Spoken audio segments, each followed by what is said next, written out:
This is a pretty heavy situation and I'm really confused and disgusted.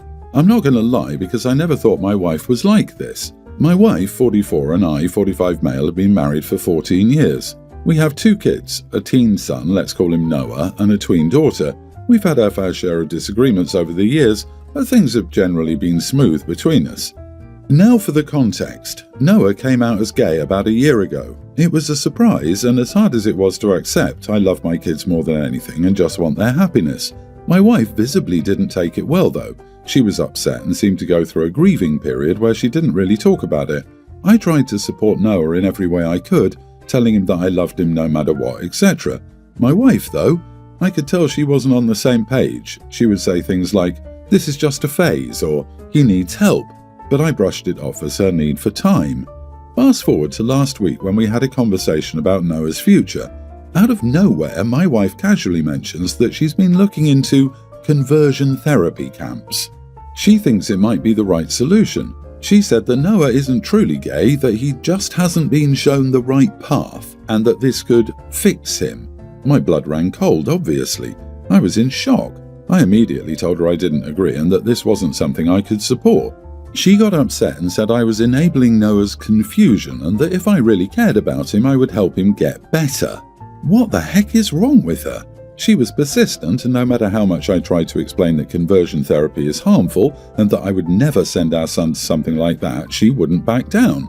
If I'm being 100% honest, I don't even think I love her anymore.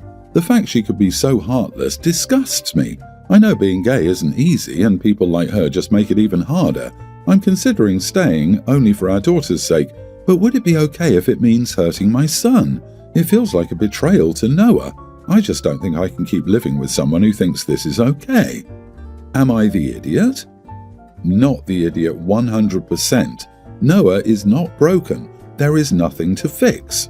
Those conversion camps are a nightmare, and any parent who wants to send their child to one doesn't deserve to be a parent. Make sure you include in the conditions of custody that is absolutely not permitted. Depending on where you are located, there might even be grounds to go for full custody. Buckle up, OP. Your fight for your children's rights and well-being is just beginning. Staying for your daughter's sake? What the heck? What about your son? Divorce her and get full custody immediately of both kids. Tell the judge you fear Crazy Pants will turn your daughter against your son and raise her to be a bigot like her. Also, if you get any of her nonsense in writing, get it in text, save it. Don't tell her you're going to use it in court. Conversion camps should be illegal. It's so disgusting. Agree. It's better for your daughter not to be around this too. I'm a little shocked that this was the first time you saw this side of your wife. My honest opinion is to talk to a lawyer immediately. You need to divorce her and go after full custody. She clearly isn't a good mom, and both of your kids deserve better. Noah especially needs you right now. Speaking from experience, it's not easy being a teenager and part of the LGBTQ+ community, especially when you know your parents don't accept you. Keep being a kind and loving parent. Your kids will thank you. My father walked out on my mom when she was pregnant with me, a teen male.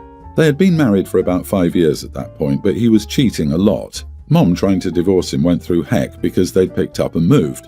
He never met me. He didn't show up at court for their divorce, for custody, or for child support.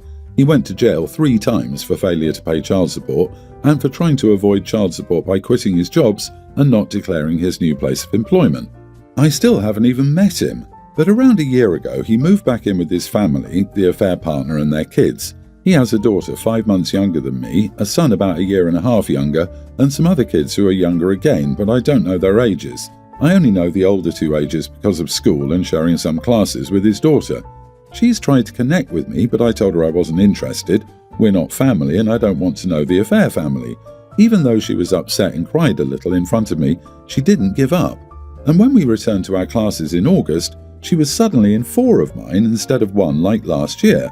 So I went to our teacher, who assigns a lot of group stuff, and asked her to never pair me with her. I explained why and she was surprised but agreed that it would be best to avoid hostility during the project, especially if others were working with us. Twice she's tried to claim me as a partner or make me part of her group. The first time as her solo partner and the second time in a bigger group. Both times our teacher refused. This made her realise what I'd done. She told her parents, They'd gone to the principal and demanded a meeting with my mom and me. Mom went but left me out of it and explained why to the principal. She told him he didn't think the first time I met my father should be when he wanted to berate me for not working with his daughter. They tried to say I was bullying their daughter and I should be facing suspension or be forced to make it up to her through some kind of buddy program. The principal didn't take it seriously, but his daughter and son now stare at me a lot more in school the last couple of weeks since the meeting, and a couple of her friends said I was such an idiot for embarrassing her like that and not getting to know her. Am I the idiot? It's absurd to claim you're bullying someone when you've gone out of your way to make arrangements so you have no contact with her. Ignoring her is the complete opposite of bullying, and if anything, she's harassing you by constantly pushing the issue. You're definitely not the idiot. I feel you did the mature and appropriate thing by addressing this privately with your teacher rather than making a scene in front of her or the whole class. Her inability to accept no as an answer is her problem, and you are under no obligation to get to know her or accept her. And you've never even met her dad, but now she wants to be all buddy-buddy with you because of your supposed connection through him? No way! She's young, but she needs to learn boundaries and how to respect when people say no. Side note, I'm not going to lie, I think I'd have loved to see the principal's face when your mom said, "I don't think the first time my teen son meets his bio-dad is because bio-dad has called him to the principal's office over a conflict with his other teen kid." I think it's hilarious that he thinks it's the school's responsibility to force a relationship when he's failed in every way as a parent and an adult towards OP. If he was actually acting like a parent, he'd have made this relationship possible himself instead of making his kid everyone else's responsibility but his. Let's face it, he didn't show up at that meeting because he was concerned about his kids. He showed up because his family drama just blew up in his face, and everybody is about to know what a bad father he is.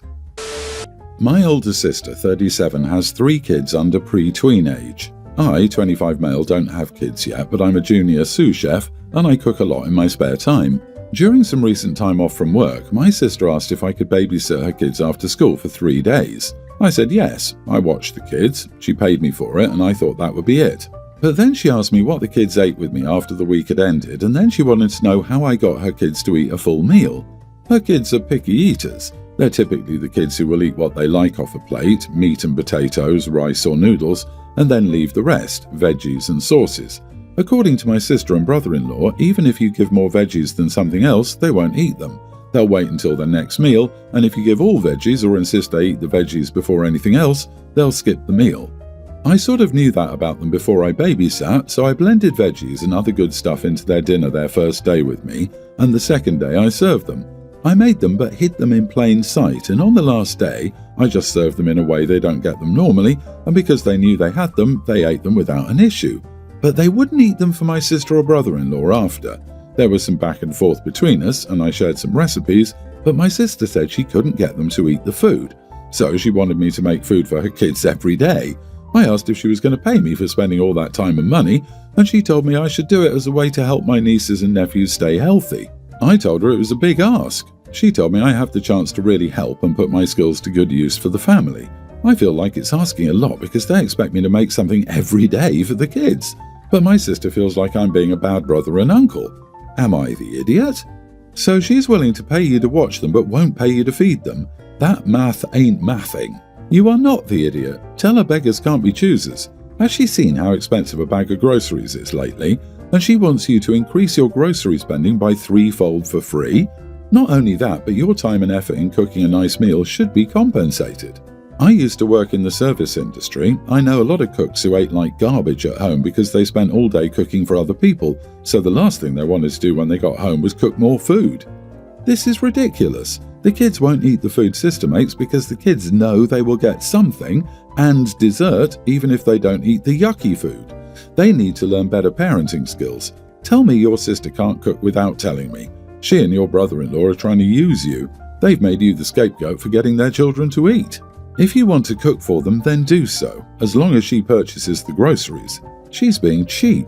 They would never take their kids to a restaurant, not pay the bill. Screw the we're family crap. If she wants you to cook, she must buy the food. You don't have to do anything you don't want, but it is reasonable to expect her to pay for the food her children will be eating. Don't let her delude you into thinking an unpaid personal chef is something her children are entitled to. For the last few months, I, 32 female, have been planning my daughter's, Rose, fake name, young teen, birthday. For her birthday, I've been planning a week-long trip to Greece. Rose has been obsessed with Greece for the longest time and has been begging to go there forever. And now I've finally saved up enough to give her a special birthday. The problem, however, is with my ex, Alex. Ever since I started planning the trip, he's been pushing for me to invite his stepdaughter, Mary. For some context, Alex and I broke up a few years after Rose was born due to cheating during the pregnancy. We lost touch for a year or two before he came back asking to be in Rose's life. I agreed to co-parent with him and things were going well, all things considered. That is, until he got married to his new wife, Sarah, who'd already had Mary from a previous relationship. Sarah and I get along really well, and so do Mary and Rose. The issue is not with his new family, but with Alex. Ever since he got married to Sarah, all his attention has gone to Mary. At first, I understood. He needed her to get comfortable with him being her new dad, but it's reached the point where he barely even puts any effort with Rose. He's missed several of her important competitions and events, as well as her birthday, just because he had to take Mary to the dentist. Or Mary needed someone to pick her up from school, or he wanted to take Mary to the movies. All are excuses he's actually used when I confronted him about his absence in his daughter's life. I should clarify that I have no issues with Mary. I love the kid. But my issue is with Alex acting like she's his only daughter. I've talked to him about this several times, and he always uses the excuse that Mary needs a dad too, before telling me to stop acting selfish and to appreciate he was in Rose's life at all. While planning for the birthday, I didn't invite Mary and Sarah deliberately so he could spend time with Rose on the trip. I asked them beforehand if they were okay with it. Mary doesn't like travelling anyway, so they both agreed not to come. Alex, on the other hand, has been refusing to accept this and kept pushing for me to invite her anyway, saying it'll be good for the girls to hang out. I've been refusing to budge, and it all came to a head last week when I asked Alex to confirm the dates, and he said he wasn't coming unless I invited Mary. I obviously said no, but he didn't back down. I finally had enough and told him that if he wouldn't come unless Mary came, then he shouldn't bother coming at all. He tried to argue, but I haven't spoken to him since then. He's been blowing up my phone, but I honestly don't have the energy to deal with him. Some of my friends have been calling me, asking why I uninvited him and saying I was acting like a witch. My mom agrees he was being unreasonable, but also said I was being cruel by kicking him from the trip entirely. My sister, however, agrees that he shouldn't come at all. I was very sure of my decision before, but now I'm starting to think I overreacted. I don't want Rose to think he doesn't care enough to come at all, but if I agree, he'll spend the entire trip with Mary. I know he will because he's done it before, and I don't think that's much better for Rose. Everyone is divided, and I need to be sure whether I'm overreacting. Am I the idiot here?